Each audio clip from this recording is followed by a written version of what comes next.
안녕하십니까, 이리온 스튜디오입니다. 오늘 아주캐피탈이에요. 사실 은행주도 그렇고 증권주도 그렇고 이게 녹음이 늦게 올라가서 그런데 하여튼 좀 근데 이제 아주캐피탈까지 얘기를 하셔가지고 오늘 제가 예. 근데 아주캐피탈 하면은 뭐 일반 투자자는 잘 모르실 수 있지만 네. M&A 이슈로 완전 차별화돼서 주가 흐름이 보여왔었고 네. 반대로 최근에 좀 주춤한데 하여튼 들어봅시다. 아주캐피탈. 그 기관 투자자분들이 사실 접근하기는 조금 어려우실 수 있어요, 이 종목이. 이제 근데 의외로 관심이 많고 네. 이거 절대 그렇지 않아. 그래요? 예. 그래서 뭐 갖고 계신 분들은 계속 이제 롱텀으로 이거 그저 들고 가는 종목 중에 하나인데. 근데 저 개인적으로는 개인 투자자분들에게도 조금 이제 소개시켜 드리려는 생각으로 계속 업데이트를 좀 드리고 있는 종목이고요. 그러니까 코로나 사태를 거치고 그리고 또 이전부터도 주가가 사실 계속 좋았었거든요. 좋았었던 거의 배경에는 이제 M&A 이슈라는 게 이제 자리를 잡고 있었고 이제 그게 이제 그 스토리가 이제 정점으로 가고 있는 상황인 것 같아서 또 조금 업데이트를 해봤습니다. 그래서 일단 그 지분 구조의 그러니까 지배 구조의 변화가 나타나고서부터는 수익성이 가파르게 개선이 되는 모습이었고요.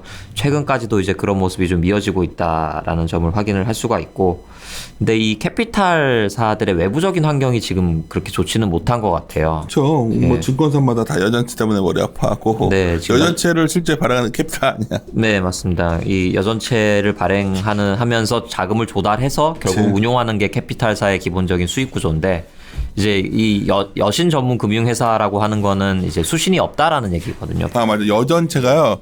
여신 전문이라는 뜻이네. 네, 그래서 이제 여신만 전문적으로 취급을 하는데 그 취급하는 수단으로 이제 조달을 해야 되는 거고, 그러려면 이제 회사채를 통해서 발행을 해야 되는데 그게 이제 저희가 이제 여전체라고 하는 거고, 이게 조금 그 아주 우량한 이제 캐피탈 회사들도 있지만 좀 신용 등급이 낮은 회사들 같은 경우는 사실 조달 여건이 최근 안 좋아지면서 좀 힘든 상황에 처해 있는 것 같기도 하고요. 그리고 또 이제 시장 금리가 낮아지는 것 대비 이 여전체 금리는 좀 덜 낮아지면서 오히려 스프레드는 전반적으로 벌어지고 있는 게 사실입니다. 그래서 이 캐피탈사의 업황만 놓고 보면은 지금 썩 그렇게 우호적인 환경은 아니다라고 이제 판단을 할 수가 있는데, 그럼에도 이 회사 같은 경우는 상당히 이제 좋은 실적과 계속적으로 높은 수익성을 유지하고 있습니다. 그 배경에는 이 우리금융지주가 지금 현재 이제 M&A를 추진하고 있는 대상인 거고요. 이미 우리은행에 지분이 많이 들어와 있는 상태라는 거죠. 그리고 지금 내부적으로 이제 우리금융지주 같은 경우는 뭔가 이 M&A를 추진하기 위해서 밟아봐야 되는 과제들이 있는데 하나씩 그런 것들이 조금 이제 해소될 그런 조짐이 나타나고 있기 때문에 그런 관점에서 이 아주캐피탈의 소액주주 입장에서는 조금 긍정적인 모멘텀을 계속적으로 지금까지도 이제 향유해 왔고 앞으로도 좀 그런 이제 구간들이 남아있다 이렇게 판단을 하고 있는 부분입니다. 그래서 최근 이제 뭐 업황하고 실적 업데이트를 간단하게 좀 드리면요. 1분기까지도 실적이 상당히 좋은 상황입니다. 그래서 전분기 전년 동기 대비 별도 기준으로 한 15% 정도의 이제 이익 증가세를 계속 보여주고 있고, 그 기저에는 자료 2페이지의 그림 1번에서 보시는 것처럼 신규 매출이 계속적으로 많이 늘어나고 있다라는 부분인 거죠. 이게 이제 그 지배 구조가 바뀌면서 조달 경쟁력이 강화되고 다시 영업을 재개할 수 있게 되면서 이제 나타난 현상이고, 이 누적적으로 이 뭐 은행도 그렇지만 캐피탈사도 자산이 쌓이면은 거기서 이제 이자익이 발생하는 구조거든요. 그래서 매출이 기본적으로 늘어나기 때문에 이제 순이익이 늘어나는 거다라는 상황인 거고, 이 기조가 뭐 당분간 이어질 가능성이 있다 이렇게 이제 보고 있습니다. 근데 다만 캐피탈 업황 자체가 그렇게 좋지 않다라고 하는 부분은 이제 조달금리 쪽에서 압박이 조금씩 이제 생겨나고 있는 모습이고요. 다음 3페이지의 그림 5번 보시면은 사실 1분기 때 금융시장이 많이 불안하면서 여전체 금리도 좀 튀고 그러면서 지난 4분기 대비해서는 조달금리가 좀 올랐습니다. 근데 2분기 이후로는 이게 뭐 급격하게 떨어지진 않아도 다시 조금 안정화될 그럴 양상이 높은데 느리지 않아요? 이 안정화되는 속도. 네, 맞습니다. 속도 자체가 느리고 이게 느리니까 네, 헷갈리는 거. 같은 그림 7번에서 보시는 것처럼 이제 크레딧 스프레드는 여전히 좀 높은 상황이고, 근데 이 회사 같은 경우는 사실 그 공식적인 신용 등급은 이제 싱글 A를 받고 있거든요. 그러니까 아주 우량한 등급은 아닌데 실제로 상황이 괜찮을 때 회사에서 그 여전체 시장에서 거래되는 거는 거의 더블 A랑 유사한 수준으로 조달을 맞아. 하고 있었어요. 왜냐하면 뒤에 든든한 이제 후원군이 있다라는 그래. 그 지원 여력 때문에. 앞으로 이렇게 될 것이다. 네, 그리고 뭐 그 스토리가 변함이 없는 이상 뭐 다른 싱글A의 여전체 금리가 그렇게 하락하지 않더라도 이 회사 같은 경우는 상대적으로 조금 그 조달 측면에서 부담은 좀 적다 이렇게 판단을 하고 있는 부분입니다.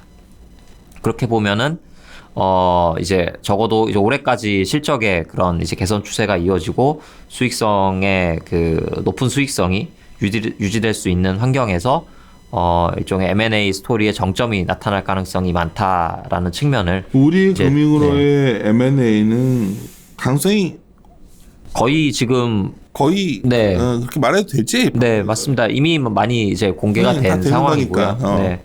그 당장 뭐 증권사나 보험사 같은 매물을 찾기가 힘들다 보니까 이미 아주캐피탈에 대해서 이제 우리은행은 지분 투여를 해놓은 상태입니다. 그리고 지금은 이제 PF 구조이긴 한데 그 PF의 잔여 지분을 인수할 수 있는 옵션도 가지고 있고 그렇게 되면 사실상 지금 확보하고 있는 지분이 뭐 거의 한 70% 가까이 된다라고 볼 수가 있거든요. 나머지 부분에 대해서 지금 이제 상장이 돼 있기 때문에 소액주주랑 이제 기관 투자자들로 이렇게 나눠져 주가가 있는 상당히 다른 금융주가 굉장히 싸졌음에도 불구하고 이거는 상대적으로 고밸류인데 그 네. M&A 모멘텀이 있어서 아닌가 하는. 네, 맞습니다. 그래서. 그 PBR로만 치면 올해 기준으로 0.8배 정도를 받고 있으니까 뭐 다른 뭐 증권사나 뭐 은행이나에 비해서 훨씬 더 높은 밸류에이션인데 이 그 인수 대상이 거의 확정적으로 정해져 있는 상태에서 회사의 기초 체력이 급격하게 좋아지고 있는 걸 반영하고 있는 밸류에이션이거든요. 그리고 또 과거 이제 타 사례를 조금 이제 참고해 보면은 KB캐피탈이라는 회사도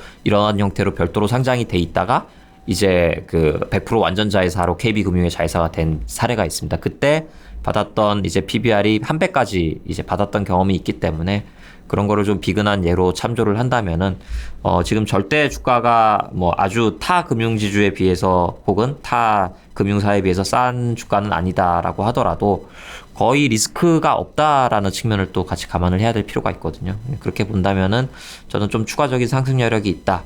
그리고 또 그 멀지 않은 시기에 좀 그런 이제 재료나 이벤트들이 좀 표면화될 가능성도 높다. 이렇게 판단을 해서 특히 개인 투자자분들이나 이제 이 소액 이제 개인 투자자분들에게 좀 추천드리고 있는 그런 종목입니다.